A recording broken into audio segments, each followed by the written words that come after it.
এই যে ঢাকা যে ডাকসু নির্বাচন হচ্ছে না, সেখানে শিবিরের একটা পুরা প্যানেল দেওয়া হয় নাই। আবার আর একটা বড় দলের প্যানেল আছে, সেই বড় দলের প্যানেলের যে ভিপি দ্বার আছে না, ভিপি, সে কি বলছে শুনছেন?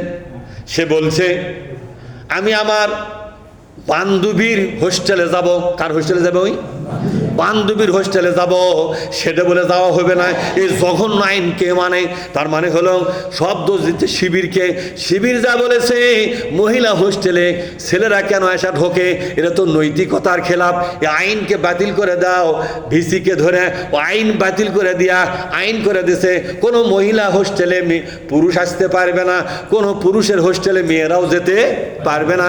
এখন এই বড় একটা দলের যে ভিপি প্রার্থী আছে না, শিবির বাদ দিয়ে আর একটা আছে না, কি রাগমুখের ভাগেরলাল চৌকিকে প্যাকে প্যাকে কথা কয়, এই ভিপি বলতেছে, কি বলতেছে শুনছে, আমি আমার বান্ধবীর হোস্টেলে ঢুকবো।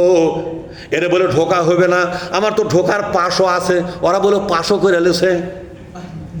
এটা কোন শয়তানের সরকার একদিন ক্ষমতায় ছিল যে মহিলাদের মধ্যে বেগানা পুরুষ ঢোকার কি করে দিয়েছে লাইসেন্স? করছে আমার তো লাইসেন্সও আছে, পাস আছে মানে তো লাইসেন্স, ওটা লাইসেন্স আছে। কি সর্বনাশ, এটা কে মানে?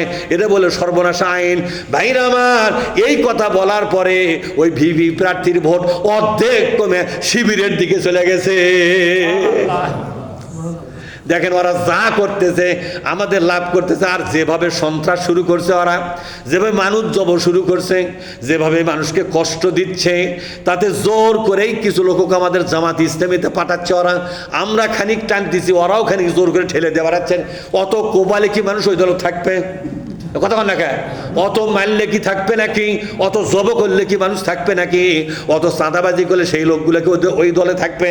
এই জন্য কোবান খাওয়ার চোটে, চাঁদাবাজির চোটে, সন্ত্রাসীর চোটে, জেনা ব্যভিচারের চোটে মানুষ মনের দুঃখে জামাত ইসলামীতে আসতেছে।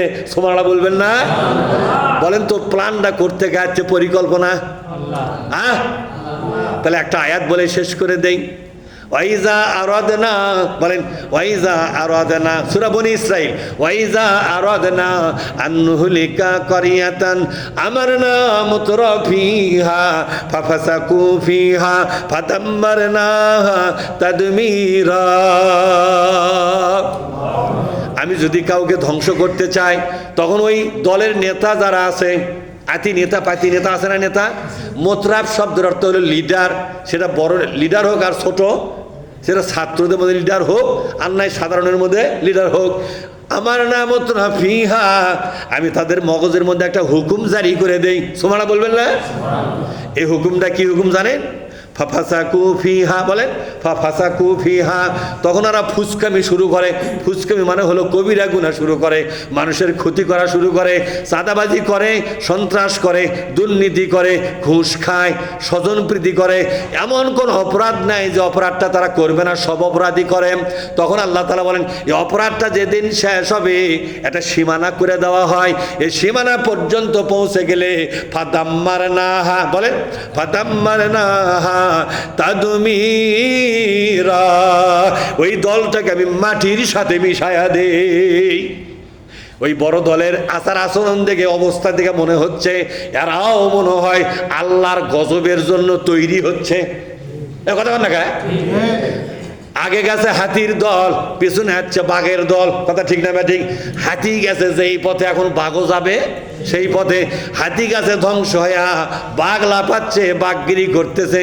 এদের আচরণ এবং অবস্থা দেখে মনে হচ্ছে আল্লাহ মনে হয় এদেরকেও ধ্বংসের তালিকাত ফালাছে।